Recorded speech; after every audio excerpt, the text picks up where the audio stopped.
Good afternoon, my friends. This is Paul.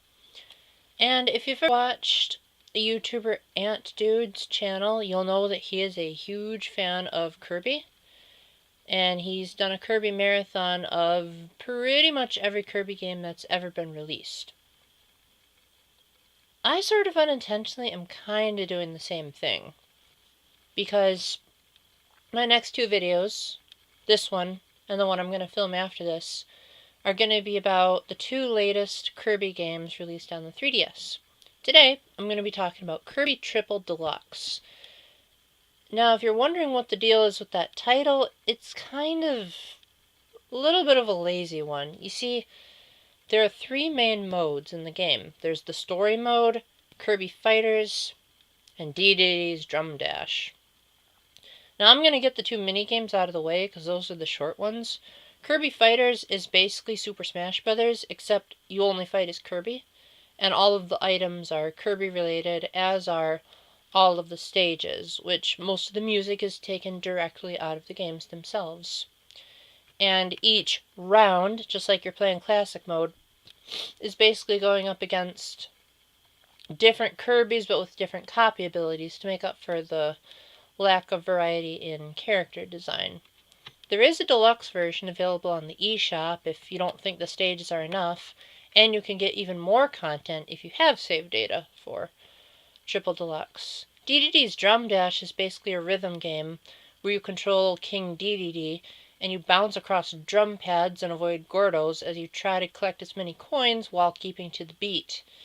It definitely has a huge learning curve, and with only 4 songs has terrible replay value. Apparently buying the deluxe version on the eShop gets you more songs, but seeing as I kind of hated the main mode, I didn't really see a point.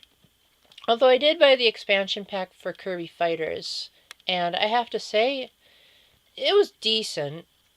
And I'm glad they only priced it at $7, because anything more expensive than that, and I would have said, this is one of the biggest rip-offs for DLC that Nintendo's ever done.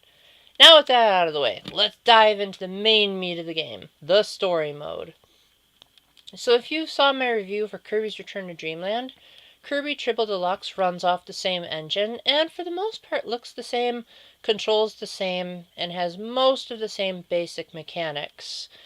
Admittedly, I was a little bit mixed up while playing it, because I was sort of switching between Return to Dreamland and this game for a while, and so when I would encounter a huge block, I would instinctively shake the 3DS just like I was shaking the Wii Remote, and nearly broke my top screen. So I learned the hard way that Kirby's Super Inhale doesn't work in this game. And they got rid of some of the cool super abilities, like water, which, why did they get rid of water? That was one of the coolest abilities in Return to Dreamland. They have a couple of new ones, but nothing stands out as particularly interesting when compared to the returning powers from past Kirby games, especially the sword.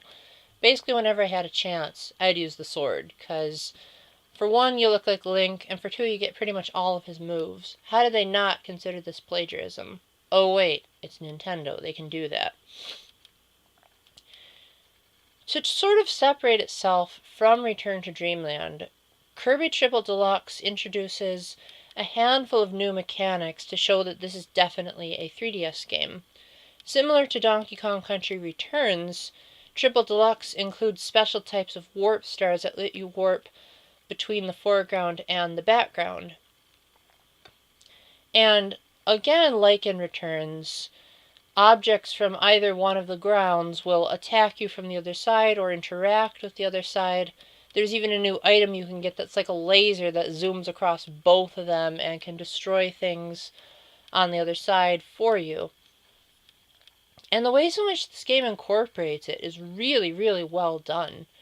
Some of the background actions are incredibly detailed, and visually, the game is just as impressive, if not more at times, than Return to Dreamland.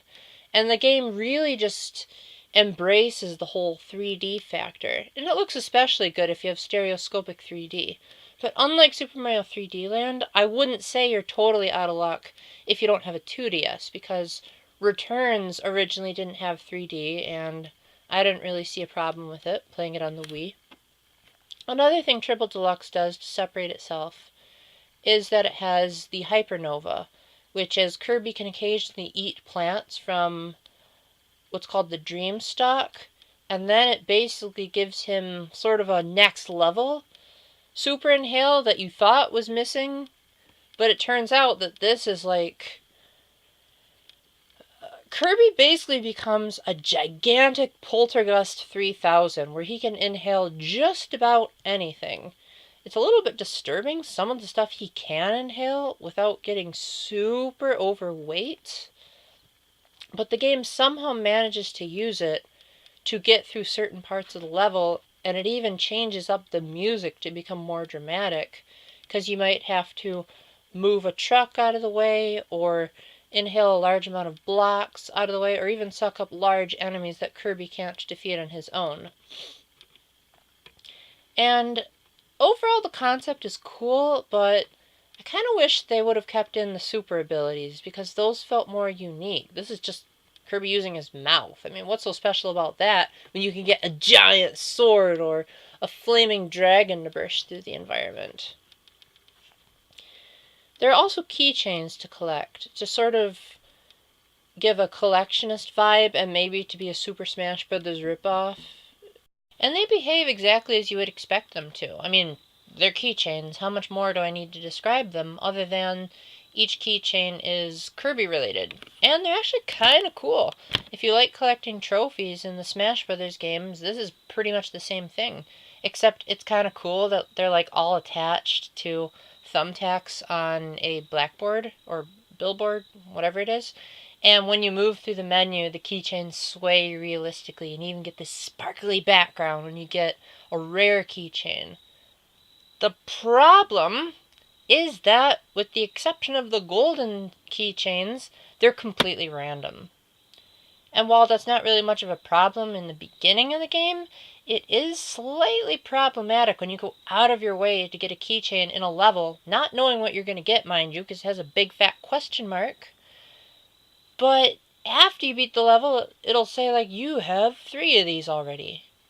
And this has been a persistent problem in just about every single collectathon that HAL Laboratory or Masahiro Sakurai has ever worked on. And it really needs to stop. They need to just get rid of the aspect of randomness altogether and only give you new keychains. And to top off this appalling oversight, they give you the option to purchase more keychains with play coins. I shouldn't have to spend play coins to get keychains. I should get new ones by simply playing the game. I shouldn't have to cross my fingers and hope I get a new one. Although at least they're not making you pay for it, so I guess I can give them props for that. Either way, it's a completionist's dream. Just expect it to take longer than it should.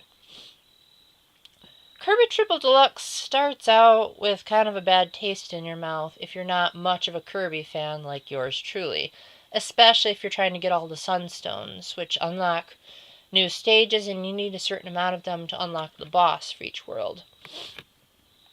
I mean, when Kirby first said, "Ew!" when he beat a level, that pretty much summed up my opinion of the game. Thankfully, I persevered, and once I got to the finale, I stopped saying that, and I was like, whoa, this game is amazing. Because Kirby Triple Deluxe has some truly phenomenal bosses. I mean, even the regular bosses are cool, but they just oomph it to the next level with this 6-part mega awesome boss encounter at the end that just makes you scream, oh my goodness. They really know how to make great Kirby final bosses. And then, just to top off this amazing finale, they have post-game content. And normally in a Kirby game, this is where I'd just say, screw this, I'm done with the game.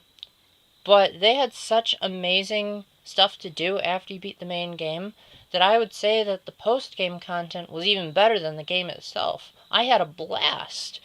And even though I don't want to spoil what it is, I will say that one of the biggest things they did to make it more enjoyable to me was that they sped up how fast you can go through the level, and they also got rid of the sunstones, so that I didn't need to worry about going out of my way and taking forever to collect an optional collectible. I could just enjoy the game at my own pace. And I would say that's the ideal way to play Kirby Triple Deluxe. Enjoy it at your own pace. HAL Laboratory or whoever makes Kirby games, if you're watching this, here's a little tip from someone who likes Superstar but doesn't like most of the other games. Get rid of the collectibles, and you're good. Anyway, thank you very much for watching my review, and please stay tuned for Kirby Planet Robobot. And with that being said, keep the faith, stay epic, and God bless. Bye.